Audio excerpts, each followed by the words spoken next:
Hello everyone, कैसे हो आप सभी? आई होप आप सभी बहुत अच्छे होंगे। तो आज की इस वीडियो में हम बात करने वाले हैं मॉक टेस्ट के बारे में, यानी कि मॉक टेस्ट में किस तरह से आप कौन से ऐसे मेजर और माइनर फैक्टर्स हैं जिन पे आप काम करके, जिन पे आप जो है और अच्छी तरह से प्रैक्टिस करके आप अपने मार्क्स को जो है इंक्रीज़ करा सकते हो। साथ ही साथ हम बात करेंगे उन दोस्तों के लिए जिन दोस्तों के मार्क्स जो है मॉक टेस्ट में 80 से 120 के बीच में वैरी कर रहे हैं। तो जो भी दोस्त ऐसे हैं जिनका मार्क्स 80 के आस-पास आ रहा है या फिर आप ऐसे कह सकते हैं कि 80 प्लस माइनस 10 के रेंज में आ रहा है, तो उनके लिए ये वीडियो बहुत फ्रूटफुल होने वाली है, क्योंकि उनको बहुत सारी चीज़ें ऐसी हैं जो सीखने को मिलेंगी यहाँ पर। और अगर वो इन चीज़ों पे काम करें, जिन-जिन फैक्टर्स की बात मैं करूँगा वीडियो में, अगर इन पर वो काम करें, तो ऑब्वियस सी बात है कि उनके मार्क्स जो है इंक्रीज़ होंगे। और जिन दोस्तों के मार्क्स 120 या फिर इससे अबव आ रहा है, मैं कहता हूँ कि 110 भी आ रहा है, तो उन दोस्तों के लिए जो है ये वीडियो कहीं न कहीं इंपॉर्टेंट होने वाली है on the basis of observation, ठीक है? क्योंकि यहाँ पे आप ऑब्जर्व करोगे और अपने अंदर की कमियों को पता करोगे कि ठीक है 110, 120 मार्क्स तो आ रहे हैं, बट ऐसे कुछ मेजर या माइनर फैक्टर्स और हैं, जिन पे अगर आप काम करते हो, तो आपके मार्क्स और अच्छी तरह से इंक्रीज़ हो सकते हैं और अच्छे हो सकते हैं, ठीक है? तो बेसिकली वीडियो बहुत इंपॉर्टेंट होने वाली है, ना सिर्फ मॉक टेस्ट के लिए, बल्कि आपके एग्ज़ाम में परफॉर्मेंस के लिए भी, ठीक है? तो आप मेक श्योर करें कि आप वीडियो में एंड तक बने रहें, जिससे कि आप सभी फैक्टर्स और सभी जो भी सजेशंस और टिप्स होंगी मेरी तरफ से, उन सबको आप अच्छी तरह से समझ सकें इसके लिए। जो भी दोस्त ऐसे हैं जो पहली बार आ रहे हैं इस चैनल पे, या फिर जिनको ये वीडियोस पहली बार मिल रही हैं, तो आप मेक श्योर करें कि आप चैनल को सब्सक्राइब करें, जिससे कि आप भी हमारे साथ जुड़ करके अपने इस प्रिपरेशन की जर्नी में और बेहतर गोल्स को अचीव कर सकें, ठीक है? तो जो दोस्त ऐसे हैं जो अभी तक टेलीग्राम ग्रुप या फिर व्हाट्सएप ग्रुप से नहीं जुड़े, तो वो मेक श्योर करें कि लिंक डिस्क्रिप्शन में ऑलरेडी दिया दिया हुआ है। आप वहाँ से जो है व्हाट्सएप ग्रुप और टेलीग्राम चैनल से भी जुड़ सकते हैं, जिससे कि आपका और मेरा जो इंटरेक्शन है वो और बेहतर हो पाएगा, ठीक है? तो चलिए वीडियो को शुरू करते हैं। वीडियो को शुरू करने से पहले एक छोटा सा इंट्रोडक्शन। तो हेलो गाइस, मेरा नाम बजरंगी गुप्ता है और मैंने एसएससी जेईई 2024 में सिविल इंजीनियरिंग से 77th रैंक अचीव किया था। इसके अलावा मैंने इसरो टेक्निकल असिस्टेंट और सेल ओसीटीटी जैसे पीएसयू के एग्जाम्स भी क्रैक करके रखे हुए हैं। और लास्ट 1 ईयर से हम इस यूट्यूब चैनल के माध्यम से SSC JE, RRB JE, different AE JE exams के सिविल इंजीनियरिंग एस्पिरेंट्स को गाइड करने की कोशिश कर रहे हैं, उनके प्रिपरेशन की जर्नी को और बेहतर बनाने की कोशिश कर रहे हैं। तो अगर आप भी सिविल इंजीनियरिंग एस्पिरेंट हैं और किसी एई जेईई एग्जाम्स के लिए प्रिपेयर कर रहे हैं, तो आप मेक श्योर करें कि आप हमारे चैनल को सब्सक्राइब करें और हमारे साथ जुड़कर अपने इस प्रिपरेशन की जर्नी को और बेहतर बनाएं, ठीक है? तो चलिए मॉक टेस्ट की बात करते हैं, ठीक है? तो मॉक टेस्ट की वैसे तो ये वीडियो जो है एसएससी जेईई 2025 के एस्पिरेंट्स के लिए डेडिकेटेड है, बट अगर आप किसी अदर एग्जाम के लिए भी प्रिपेयर कर रहे हैं, तो वहाँ पे भी ये फैक्टर्स सेम होंगे, ठीक है? तो ये वीडियो उतनी ही हेल्पफुल होने वाली है, चाहे आप किसी भी एग्जाम के टेस्ट के लिए जो है अगर अप्लाई करें, ठीक है? तो बेसिकली जो मार्क्स होते हैं मॉक टेस्ट के, वो आपके 2 फैक्टर पे, जो 2 मेजर फैक्टर हैं, उन पे डिपेंड करते हैं। माइनर फैक्टर तो बहुत सारे होते हैं, माइनर फैक्टर हम काउंट नहीं कर सकते, इतने सारे होते हैं। आप कहाँ पे बैठ के दे रहे हो, ठीक है? आप अपनी कंफर्टेबिलिटी पे बैठ के दे रहे हो या फिर अपने अनकंफर्टेबिलिटी वाली जगह पे बैठ के दे रहे हो, ठीक है? उसके बाद किस टाइम पर दे रहे हो, ठीक है? तो बहुत सारी चीज़ें हैं जो कि डिपेंड करते हैं, माइनर फैक्टर्स हैं, जो कि आपके मार्क्स को अफेक्ट कर सकते हैं। बट जो मेजर फैक्टर्स हैं, उनकी अगर बात करें, तो सबसे पहला मेजर फैक्टर है आपका टाइम मैनेजमेंट, ठीक है? कि आपका टाइम मैनेजमेंट कैसा है ना? आपने किन क्वेश्चन पे ज़्यादा समय दिया, किन क्वेश्चन पे कम समय दिया, जिसकी वजह से एट द एंड जो रिजल्ट निकला, वो जो है कुछ उल्टा-पुल्टा हो गया। साथ ही साथ जो अगला मेजर फैक्टर है वो है आपका अप्रोच, ठीक है? आपका नॉलेज, आपका प्रैक्टिस, ओवरऑल अगर बात करें तो जो आपकी लर्निंग है, ठीक है? जो आपकी लर्निंग्स हैं, ठीक है? तो पहला मेजर फैक्टर है आपका टाइम मैनेजमेंट, दूसरा मेजर फैक्टर है आपकी लर्निंग्स, ठीक है? ये 2 मेजर फैक्टर्स हैं जिनसे आपका जो है मॉक टेस्ट के मेजर मार्क्स जो हैं वो कहीं न कहीं डिपेंड करते हैं, ठीक है? इनसे ही बनते हैं। अच्छा, अब हम बात करें, देखिए मैं क्या करूँगा, मैं आपको सबसे पहले टाइम मैनेजमेंट की बात क बताऊँगा कि हाँ, टाइम मैनेजमेंट में हम किस तरह से क्या-क्या चीज़ें हैं जिन पे हम सुधार कर सकते हैं, काम कर सकते हैं। फिर मैं आपको बताऊँगा कि लर्निंग्स पे क्या-क्या काम कर सकते हैं, एंड देन हम बात करेंगे क्या-क्या सजेशंस एंड टिप्स हैं अपने इन दोस्तों के लिए जिनके मार्क्स कुछ इससे इसके रेंज में वैरी कर रहे हैं, ठीक है? तो टाइम मैनेजमेंट की बात करें तो हम सबको पता है कि हमें प्री की बात कर रहा हूँ मैं सिर्फ यहाँ पे, तो प्री में, ठीक है? एसएससी के प्री में हमें 120 मिनट में, ठीक है, 200 क्वेश्चंस को क्या करना होता है, सॉल्व करना होता है। सॉल्व नहीं करना होता है, मैं कहूँगा कि आपको 200 क्वेश्चंस पढ़ने होते हैं कहीं न कहीं, एक बार से इनको गो थ्रू होना होता है और उनमें जो है आपको ऑप्टिमम अटेम्प्ट करना होता है, ठीक है? अगर आप सिविल इंजीनियरिंग हैं, सिविल इंजीनियरिंग एस्पिरेंट हैं, यानी कि सिविल इंजीनियरिंग बैकग्राउंड से बिलॉन्ग करते हैं, तो आपने एक वर्ड पढ़ा होगा सॉइल मैकेनिक्स में, दैट इज़ ऑप्टिमम। ऑप्टिमम मतलब वो पॉइंट जहाँ पर आप ना ज़्यादा, ना कम, ठीक है? यानी कि एक प्रॉपर अमाउंट ऑफ इनपुट दे करके मैक्सिमम आउटपुट क्या कर रहे हो आप, अचीव कर रहे हो। इसको कहते हैं हम ऑप्टिमम पॉइंट। सॉइल मैकेनिक्स में जो भी दोस्तों ने पढ़ा होगा उनको पता होगा, ठीक है? तो ये एक ऐसा पॉइंट होता है जहाँ पे हम जो है एक ऐसा कह सकते हैं कि ना ज़्यादा, ना कम, इतना अटेम्प्ट करें, ठीक है? कि हमें जो है हमारा गोल अचीव हो जाए, ठीक है? अगर आप इससे ज़्यादा करेंगे तो आपके रिस्क बढ़ जाएगा नेगेटिव मार्किंग का, और अगर आप इससे कम करेंगे तो वो अपने आप ऑब्वियसली कम है, तो फिर मार्क्स कम हो ही जाएँगे, ठीक है? सो हम उस पॉइंट की बात करें, और अगर बात करें सिविल इंजीनियरिंग के मतलब पर्सपेक्टिव ऑफ व्यू से, तो वहाँ पर 150 से 160 जो अटेम्प्ट है, ठीक है? इतने नंबर ऑफ क्वेश्चंस अगर आप अटेम्प्ट करते हो तो आप 120 प्लस मार्क्स अचीव कर सकते हो, और इतना लगभग-लगभग इतना ही कट ऑफ आपका बनता है, ठीक है? तो आप आराम से क्वालीफाई कर लोगे एग्ज़ाम को। यानी कि यहाँ पे जो आपका ऑप्टिमम अटेम्प्ट है वो कितना है, 150 टू 160 के बीच में वेरी कर रहा है। अगर आप इससे ज़्यादा करोगे तो वहाँ पे चांसेस है कि आप नेगेटिव मार्किंग ले लो, और अगर आप इससे कम कर रहे हो तो ऑब्वियसली कम कर रहे हो तो फिर आपका ऑलरेडी लॉस में है ही, ठीक है? तो ये चीज़ पे आपको ध्यान देना है, आपको हमेशा ऑप्टिमम अटेम्प्ट के लिए जाना है, ना ज़्यादा करना है, ना कम करना है, ठीक है? तो इस चीज़ के लिए आपको टाइम मैनेजमेंट की बहुत ज़रूरत पड़ेगी। अगर बात करें टाइम मैनेजमेंट की, तो एक मैं ओवरऑल छोटा-छोटा मतलब मोटा-मोटी आइडिया दे दूँ आपको, तो जो रीज़निंग होता है, रीज़निंग में आपको जो है कहीं न कहीं 40 मिनट में अगर आप 50 क्वेश्चन कर रहे हो तो बहुत बढ़िया है। जीके जीएस में आपको 10 मिनट से ज़्यादा नहीं देना चाहिए, 10 से 12 minute is much more than sufficient, ठीक है? और टेक्निकल की बात करें तो अगर आप 70 मिनट दे रहे हो तो वेल एंड गुड, ठीक है। तो ओवरऑल जो आपका डिस्ट्रीब्यूशन होना चाहिए टाइम का, वो कहीं न कहीं कुछ इस तरह से होना चाहिए, इसके प्लस माइनस 5 में जाता है, नो वरीज़, ठीक है। 40, 10 और 70 का जो है रेशियो होना चाहिए, ठीक है।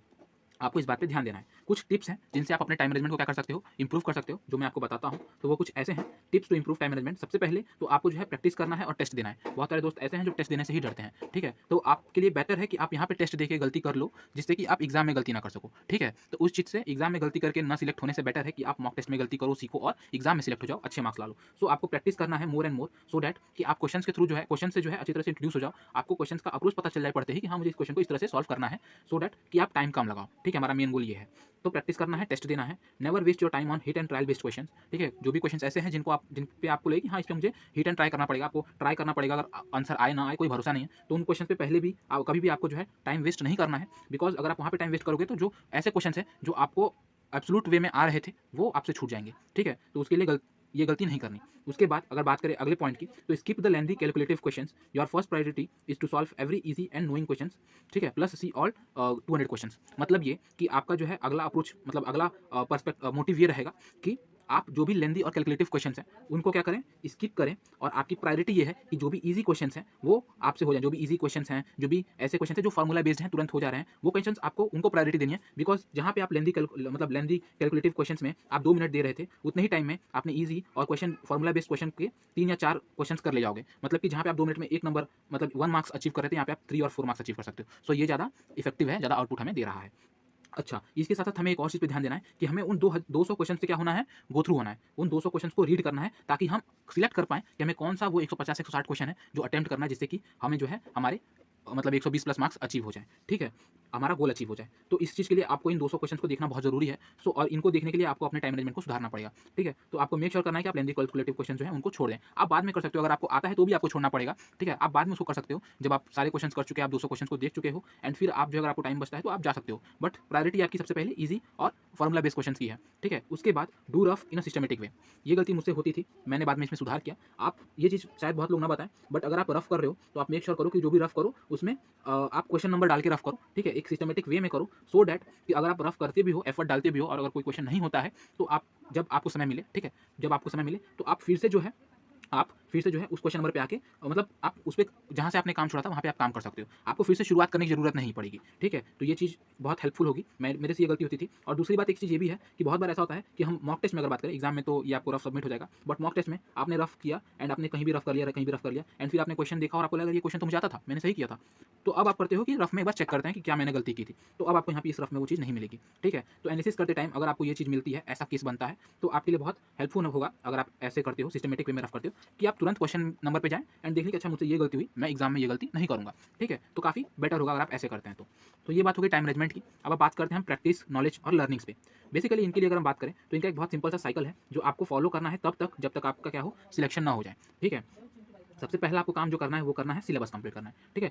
एक बार आप अपना सिलेबस कंप्लीट कर लोगे तो आप एक तरह से कह सकते हो कि आपने जो है आपका पहला स्टेप कंप्लीट कर लिया, एंड देन आपको करना है प्रैक्टिस, ठीक है? आपने सिलेबस कंप्लीट किया, उसके बाद आप प्रैक्टिस करोगे, फिर आप पीआईक्यू सॉल्व करोगे, पीवाईपी सॉल्व करोगे, मॉक टेस्ट दोगे, और फिर इन मॉक टेस्ट के हिसाब से, इन मतलब अटेम्प्ट्स के हिसाब से आप क्या करोगे, आप जो है एनालिसिस करोगे, आप अपने अंदर की कमियों को निकालोगे और फिर उस हिसाब से रिवीजन करोगे। सो ये जो साइकिल है ना, ये जो साइकिल है रिवीजन का, प्रैक्टिस का, मॉक टेस्ट का, ठीक है? इसको आपको जो है निरंतर तरीके से जो है करते जाना है जब तक आपका जो है सिलेक्शन ना हो जाए, ठीक है? तो ये बात हो गई इसके बारे में। हमने बात कर ली अपने मेजर फैक्टर्स के बारे में, टाइम मैनेजमेंट और लर्निंग्स पे। अब हम बात करेंगे कुछ उन टॉपिक्स पे, माइनर फैक्टर्स पे, जिनसे आपको जो है कह सकते हैं कि आपको मतलब छोटे-मोटे मार्क्स और इंक्रीज़ करा सकते हैं।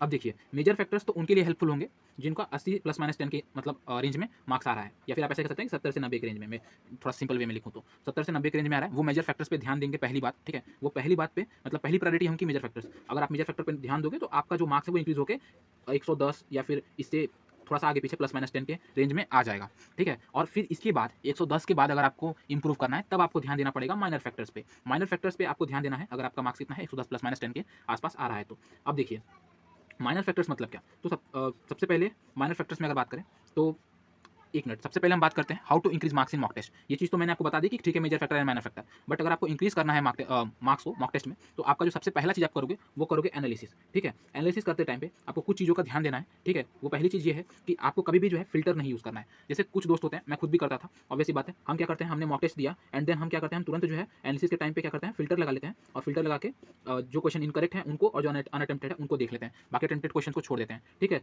तो या तो इनकरेक्ट क्वेश्चन और अनअटेम्प्टेड क्वेश्चन को देख लिया एंड हमको लगता है कि हमारा जो एनालिसिस है वो कंप्लीट हो गया, बट ऐसी नहीं है, ऐसा चीज़ नहीं होता है। आप जब मतलब एनालिसिस करोगे तो एनालिसिस करते टाइम पे आपको ये मेक श्योर करना है कि एटलीस्ट टेक्निकल सेक्शन में आप फिल्टर का यूज़ ना करो, आप उन 100 क्वेश्चन से गो थ्रू हो। ठीक है, पूरी तरह से, ताकि जो है जो क्वेश्चंस ऐसे थे जो आपसे आते हैं वो भी आपके रिवीजन हो जाए, और जो नहीं आए वो तो आप देखोगे ही देखोगे, जो अनअटेम्प्टेड है वो भी आप देखोगे। साथ ही साथ कुछ क्वेश्चंस ऐसे होते हैं जिनमें आपको 50-50 कंफ्यूजन होता है और आप कहते हो कि चलो ठीक है, 2-4 क्वेश्चन पे हम तुक्का लगा सकते हैं, और ये चीज़ फेयर भी है कि हाँ, हम लोग 2-4 क्वेश्चन पे तुक्का लगा सकते हैं। तो जो 50-50 वाले कंफ्यूजन वाले क्वेश्चन होते हैं, अगर वो इन केस अगर सही हो गए ना, तो आपके इनकरेक्ट वाले में नहीं आएंगे। ठीक है, और आप उनका एनालिसिस नहीं कर पाओगे, वो छूट जाएंगे। तो यहाँ पर वो चीज़ आपसे आप उसका भी जो है देख लोगे, और अगर कुछ एक्स्ट्रा डाटा टेबल मिलता है तो उसको भी आप जो है ऐड ऑन कर सकते हो। साथ ही साथ आपको ये मेक श्योर करना है कि आप जो है एनालिसिस में कम से कम जो है 2 घंटे ज़रूर से ज़रूर इन्वेस्ट करें, क्योंकि आप खुद ऐसे सोचिए, अगर आप कोई टेस्ट दे रहे हैं और टेस्ट देने में अगर आप 2 घंटे में मतलब 120 मिनट में आप 200 क्वेश्चंस को पढ़ रहे हैं, उसमें से कुछ छूट भी जा रहे हैं, कुछ अटेम्प्ट कर रहे हैं, कुछ छोड़ दे रहे हैं, एंड ऐसे-ऐसे करके आप समहाउ उसको कंप्लीट कर रहे हैं। तो आप खुद सोचिए कि अगर आप उसका एनालिसिस कर रहे हो, आप 200 क्वेश्चंस को अच्छी तरह से गो थ्रू हो रहे हो, उनके सॉल्यूशन के साथ गो थ्रू हो रहे हो, उनमें आप चीज़ों को सीख रहे हो, जो क्वेश्चंस नहीं आते थे उनको अच्छी तरह से पढ़ रहे हो, जो आते थे उनका भी कुछ उसमें एक्स्ट्रा डाटा मिला तो उनको भी देख रहे हो। तो अगर आप ऐसे कर रहे हो, तो कैसे आपका 2 घंटे के अंदर में ये चीज़ कंप्लीट हो सकता है? अगर होता है तो भाई आपका जो भी एनालिसिस करने का तरीका है वो समहाउ गलत है। तो आपको 2 घंटे कम से कम इन्वेस्ट करना चाहिए, और टेक्निकल सेक्शन में अच्छी तरह से जो है एटलीस्ट टेक्निकल सेक्शन में अच्छी तरह से जो है एनालिसिस करना चाहिए। बाकी रीज़निंग की बात करें तो रीज़निंग में ठीक है, रीज़निंग में तो हम थोड़ा बहुत आगे-पीछे कर सकते हैं। रीज़निंग में आप अपने हिसाब से जो है एनालिसिस कर सकते हो। उसमें मैं किसी भी तरह का इंटरप्शन नहीं करूँगा, बिकॉज़ वो ईज़ी सब्जेक्ट है। ठीक है, वो आप उसपे स्कोर कर सकते हो। रहेगी बात जीके-जीएस की, तो वो अनसर्टेन है, उसके लिए कोई कुछ नहीं कर सकता। जो आता था वो आपने किया, जो नहीं आता था वो आपने नहीं किया। आप हर क्वेश्चन को एक बार से रीड कर सकते हो जीके-जीएस के सेक्शन में, सो दैट कि अगर वो क्वेश्चन फिर से अगर कहीं रिपीट होता है तो आप उसको कर ले जाओ। ठीक है, आपको ये मेक श्योर करना है कि आप एनालिसिस करते टाइम पे जो भी डाटा है, जो भी आपका लैक, जिसमें चीज़ में आप लैक हुए, जो भी आपका सिली मिस्टेक हुआ, जो भी आपसे गलतियाँ हुई, आप उन सभी चीज़ों को जो है कलेक्ट कर पाओ, ताकि आप जो है इंप्रूव कर पाओ उनके बेसिस पे अकॉर्डिंगली। ठीक है, ये काम आपको करना है, और ये one of the major factor में इंक्लूड होगा। ठीक है, उसके बाद आपको टाइम मैनेजमेंट पे काम करना है, प्रैक्टिस एंड रिवीजन पे काम करना है। ठीक है, ये सभी मेजर फैक्टर्स हैं जिनके बारे में हमने अभी तक बात किया। ठीक है, साथ ही साथ अब बात करेंगे माइनर फैक्टर्स पे। ये ऑब्जर्व करने वाली चीज़ें हैं, माइनर फैक्टर्स वाली, इनको ऑब्जर्व करना है, और जो चीज़ें आप ये नहीं कर रहे आपको करना है।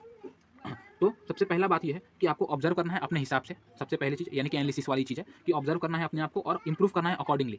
साथ ही साथ जो भी ऐसे एग्जाम्स हैं, जैसे क्या होता है ना कि कुछ लेटेस्ट एग्जाम्स हुए रिसेंटली में, लास्ट 6 मंथ्स में, कुछ दिन पहले, जैसे आपका आरआरबी जेईई का एग्जाम हुआ, उसके बाद फिर आप और भी बहुत सारे पीएसयू एग्जाम होते ही रहते हैं, आपने देखा होगा। तो उन एग्जाम्स को जो है आपको टेलीग्राम पे या फिर यहाँ वहाँ आपको उसका जो है आंसर की मिल ही जाता होगा। ठीक है, आंसर की मिल ही जाता होगा, तो वहाँ पे आप आकर के ठीक है, उन आंसर कीज़ को एक बार सॉल्व कर सकते हो, एक बार देख सकते हो, क्योंकि वहाँ के जो क्वेश्चन है ना, उनके बहुत चांसेस बनते हैं कि वो एग्जाम में रिपीट हों। ठीक है, क्योंकि वो रिसेंटली हेल्ड हुए हैं, है ना? तो जो है, जो भी रिक्रूटमेंट ये होती है, ऑर्गेनाइजेशन होती है, उनका ध्यान होता है कि हाँ, अगल-बगल में कौन-सा एग्जाम हो रहा है, कैसा एग्जाम हो रहा है, और उनके क्वेश्चंस को वो ध्यान देते हैं। ठीक है, तो इस चीज़ पे आप ऑब्जर्व कर सकते हो, आप इनको सॉल्व कर सकते हो। ठीक है, साथ ही साथ आप जिन भी दोस्तों का 110 प्लस मार्क्स आ रहा है, 120 प्लस मार्क्स आ रहा है, वो अनअटेम्प्टेड पोर्शन जो है उनका, उन पे काम करें इन डेप्थ नॉलेज के लिए, ताकि वो और ज़्यादा अटेम्प्ट कर पाएँ क्वेश्चंस को और अच्छे तरीके से।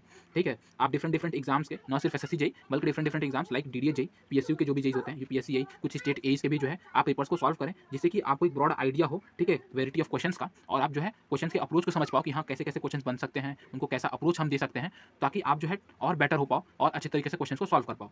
साथ ही साथ जो दोस्त ऐसे हैं जो लाइव टेस्ट या फिर क्विज़ेज़ नहीं देते टेक्स्ट बुक पे, तो वो लाइव टेस्ट और क्विज़ेज़ भी देना स्टार्ट कर दो दोस्त, क्योंकि वहाँ पे भी बहुत अच्छे-अच्छे क्वेश्चंस बनते हैं, और ये चीज़ हेल्प करती है। ठीक है, एग्जाम्स में, क्योंकि ये चीज़ हम सभी ने किया। मेरे साथ बहुत सारे दोस्त थे, हमारे व्हाट्सएप ग्रुप में, हमारे टेलीग्राम चैनल पे बहुत सारे दोस्त जुड़े हुए हैं जो अपना डीपीआर डालते हैं, और पहले भी हम जो भी दोस्त हैं जिनका सिलेक्शन अभी हुआ है, क्योंकि मैं 2024 का सिलेक्टेड हूँ। ठीक है, तो मेरे साथ बहुत सारे दोस्त हैं जिनका सिलेक्शन हुआ, तो हम सभी मिलकर ये चीज़ें करते थे, तो आप भी कर सकते हो और अपने आप को और एक्सेल कर सकते हो। ठीक है, तो ये चीज़ें थी जो मेरी तरफ से मेरे एक्सपीरियंस बेस पे थी, जो मैंने आपको बताई, और आप इन पे काम करके और बेहतर बन सकते हो। ठीक है, और साथ ही साथ जो दोस्त ऐसे हैं जिन्होंने अभी तक व्हाट्सएप ग्रुप या फिर टेलीग्राम चैनल से नहीं जुड़े, तो आप जुड़ सकते हो। जो दोस्त ऐसे हैं जिन्होंने अभी तक सब्सक्राइब नहीं किया, तो आप ऑब्वियस सी बात है सब्सक्राइब कर लो दोस्त, क्योंकि वीडियोज़ ऐसे ही हेल्पफुल एंड फ्रूटफुल आने वाली हैं आपके लिए, जिससे कि आप अपने इस प्रिपरेशन की जर्नी को और बेटर बना सकते हो। ठीक है, साथ ही साथ जो दोस्त ऐसे हैं जिनको नोट्स, हैंडबुक या फिर शॉर्ट नोट्स, इन सब चीज़ों की ज़रूरत है, तो आप हमको जो है व्हाट्सएप ग्रुप में जुड़ करके डीएम कर सकते हो, मुझे मैसेज कर सकते हो, जिससे कि आपको मैं एक पेड टेलीग्राम ग्रुप है हमारा, जिसमें मैंने ये सारी चीज़ें जो है है अवेलेबल करा के रखी हुई हैं। यहाँ पे आपको सारी चीज़ें एक जगह पे मिल जाएँगी, जहाँ वहाँ भटकना नहीं पड़ेगा और हर चीज़ आपको वो मिलेगी जो आपको करनी चाहिए। ऐसा नहीं कि मैंने बल्क वाला मटेरियल दे दिया कि ठीक है, एक एक भारी भरकम बोझा दे दिया और कहा कि आप इसको करते रहो। ऐसा नहीं है, मैंने वो चीज़ें डाल रखी हैं जो आपको एग्ज़ाम में हेल्पफुल होने वाली हैं, ठीक है? एक ऑप्टिमम अमाउंट में डाल रखी हैं, ठीक है? जिससे कि आप एक प्रॉपर अमाउंट में मेहनत करके एक अच्छा खासा आउटपुट निकाल सकते हो, ठीक है? साथ ही साथ वहाँ पे हम वॉइस सेशन करते रहते हैं, जिससे कि आपके कॉमन डाउट्स को सॉल्व किया जा सके, ठीक है? तो बहुत सारी चीज़ें हैं जहाँ वहाँ पे हम जो करते रहते हैं। तो अगर आपको जुड़ना है तो आप हमें व्हाट्सएप ग्रुप में जुड़ के आप मुझे मैसेज कर सकते हो, मैं आपको सारी डिटेल्स शेयर कर दूँगा। तो ये हो गई बात यहाँ की और आई होप कि आपको वीडियो अच्छी तरह से समझ में आया होगा। जो दोस्त ऐसे हैं जो अभी तक नहीं जुड़े, आप मेक श्योर करें कि जुड़ जाएँ, ठीक है? तो ये था आज की वीडियो में। Keep watching, keep learning. Thank you.